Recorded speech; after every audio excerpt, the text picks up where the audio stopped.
Generally, an entity is governed by the voting rights, and in general case, the investor that is holding more than 50% of voting rights of any entity has control over it, because in most of the cases the relevant activities are directed by majority of votes, and majority of governing body is appointed by the votes.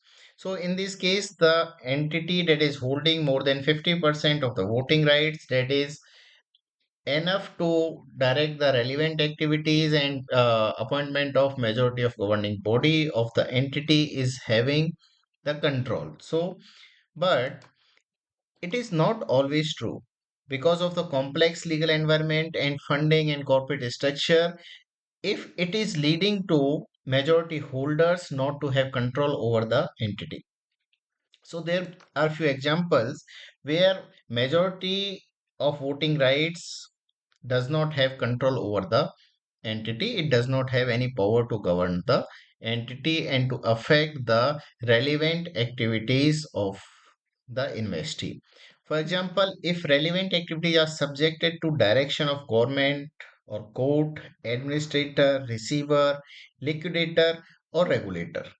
So in this case, although the investor has majority of voting rights, but it is not having any control over the relevant activities of the investee. So here it will not be considered as having substantive voting rights. Second is majority investor that has given up its right under a contractual agreement to another investor to control or direct relevant activities. In that case also, although they have the voting rights, but it will not result in power.